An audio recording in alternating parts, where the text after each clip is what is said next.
عامر الیاس رانا صاحب ذرا ایک کامنٹ اس پہ بھی، اور دوسری بات جمہوریت کے مستقبل کا تو اس ملک میں پتہ نہیں ہے، لیکن معاشی میدان کے اندر جو وعدے اور دعوے اور اعداد و شمار حکومت کی طرف سے دکھائے جا رہے ہیں کہ وہ مہنگائی بھی کم کر دی، اسٹاک مارکیٹ آسمان پہ اور شرح سود زمین کے اوپر اور ڈالر بھی قابو، اور آئی پی پیز ان کے جو معاہدے تھے وہ بھی ہم ختم کر رہے ہیں، یہ سب جینون لگتا ہے آپ کو؟ یہ وہی وعدے اور اعداد و شمار ہیں جو ہر حکومت اپنے دور میں بتاتی ہے؟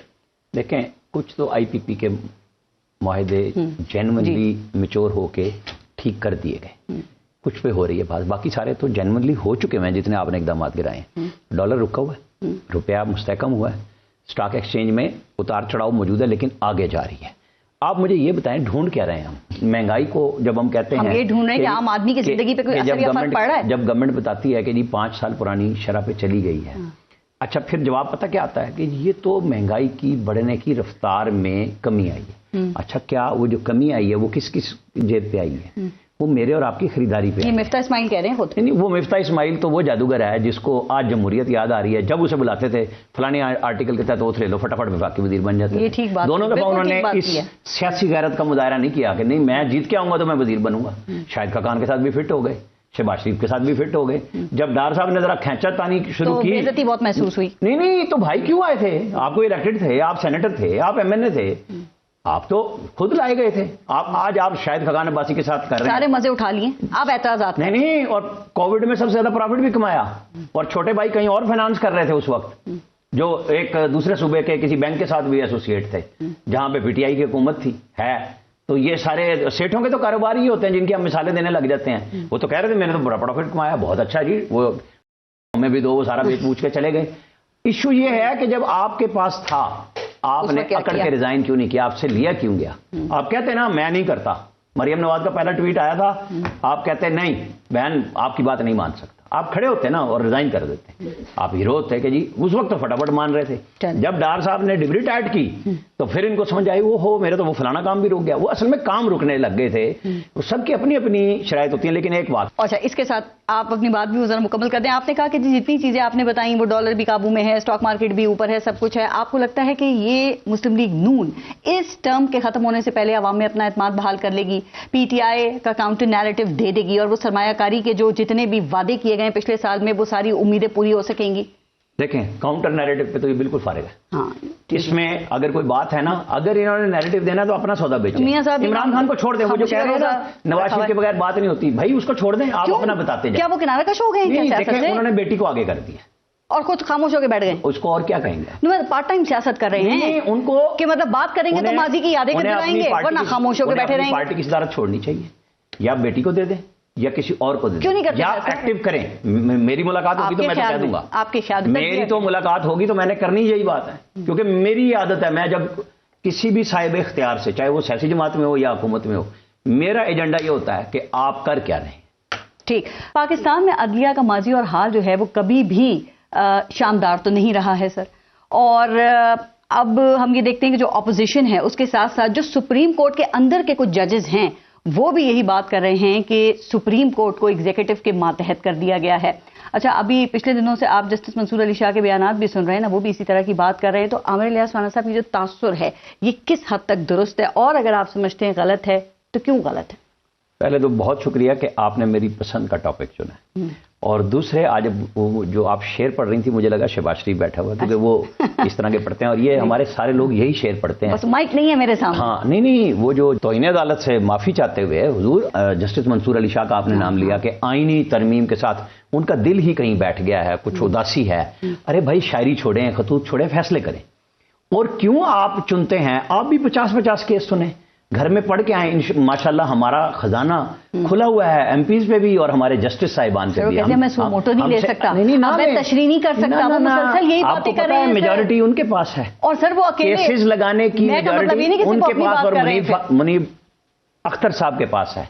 یہ کیسز کمیٹی میں جو لگتے ہیں، انہوں نے شاعری پوری کی نا جو آپ نے پڑھی، مجھے شعر آتے نہیں، میں نثر میں ہی پورا کرتا ہوں۔ جو شعر انہوں نے الیکشن کمیشن پہ پڑھے، جی ٹھیک ہے، تو کچھ نہیں کرتے۔ اس کا مطلب یہ ہے کہ بھائی آپ بیٹھیں کمیٹی میں، چیف جسٹس یحییٰ آفریدی کچھ بھی نہیں کر سکتے کیونکہ وہ دونوں انصاف دینے والے ہیں نا۔ جو چوتھے نمبر سے اٹھ کے سندھ ہائی کورٹ سے آئے تھے نا، ان کو لے کے آئے تھے ثاقب نثار صاحب، منیب اختر صاحب، ان دونوں کو چاہیے کہ اپنے پاس 70 केस लगाएं डेली और इंसाफ दें लोगों को कि क्यों पेंडेंसी पड़ी हुई है। फिर आप लोगों पे तनकीद करें कि आईनी बेंच तुम्हारे तो थोड़े केस हैं, जल्दी खत्म करो।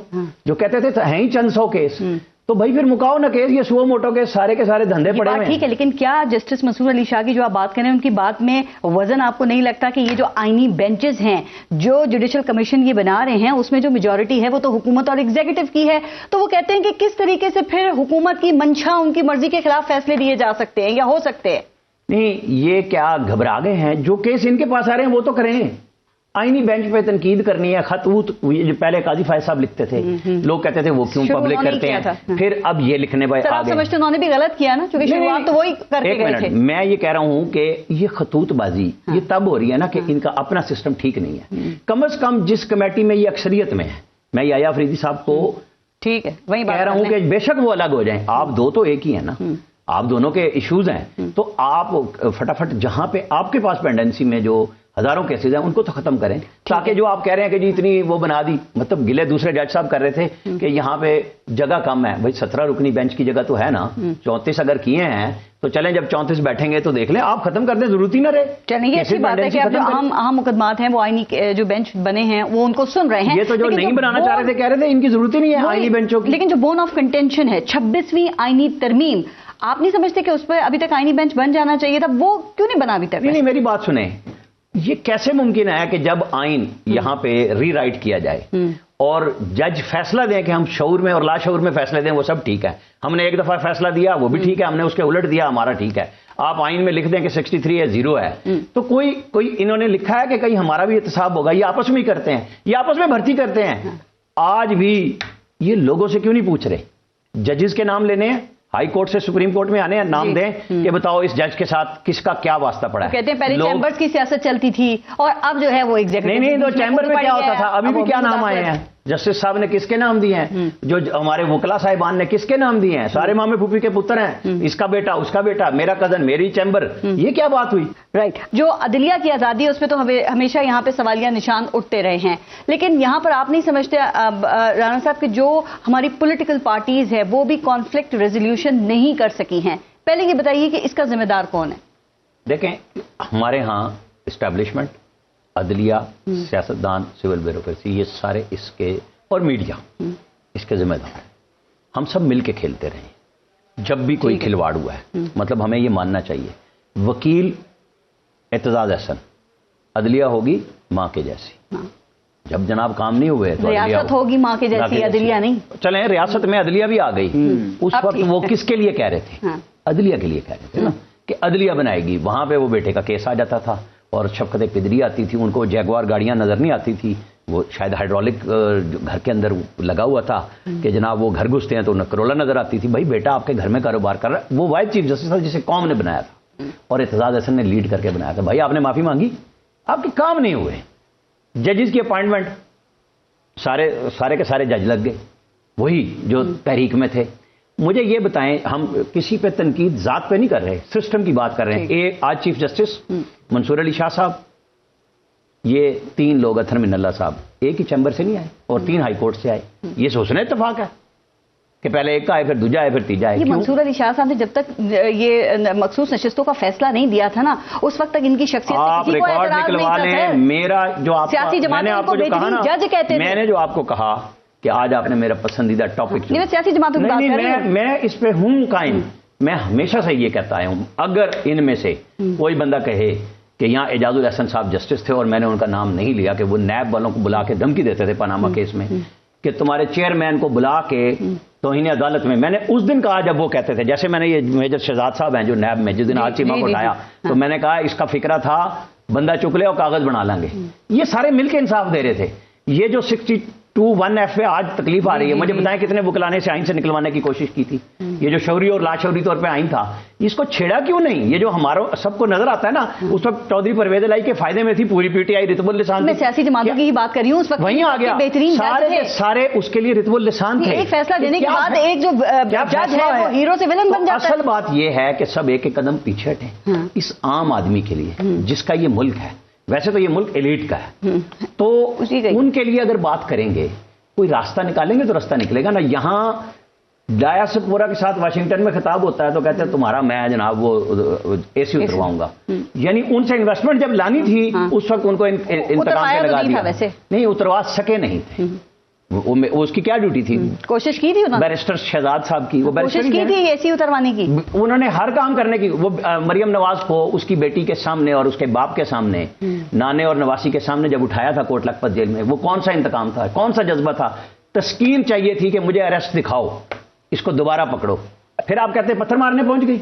आप क्या इंसाफ चाहते हैं? आज भी अगर जो कुछ हो रहा है, पीटीआई ने सबक सीखा, वो कहते हैं नहीं गेट नंबर 4 पे हाजिरी दो, हमें कबूल करो, हम तुम्हें सब कुछ ठीक कर देंगे। वरना देखो आज उनका सोशल मीडिया जो सारा लेके चल रहा है, वो क्या कहता है आपको कि आप हमारे साथ हो, हम आपको सर पे बिठाएंगे, वरना हम आपको गाली देंगे। अच्छा सर, ये इमरान खान जेल में बैठ के आप समझते हैं कि जो बाहर के हालात और मामलात हैं उनका पूरी तरह से उनको आ गई है? चूंकि आपने ये कहा कि इमरान खान जेल में बैठ के एक बड़े इनकलाब जो है उसकी आहट महसूस कर रहे हैं, तो ये आप के ख्याल में वो ऐसा क्यों समझते हैं? क्या उनको कोई सही मालूमात नहीं दे रहा जेल के अंदर जाके? नहीं, उनका ख्याल ये है कि जैसे वो 26 नवंबर आ रहा था, वो इनकलाब भी ला रहा था ना, वो इनकलाबी लीडर भागे, पीछे छूमंतर अवाम भी हो गई। उसका नहीं जवाब देते कि आप भागे क्यों, आप लाशें लेके बैठे क्यों नहीं डी चौक में?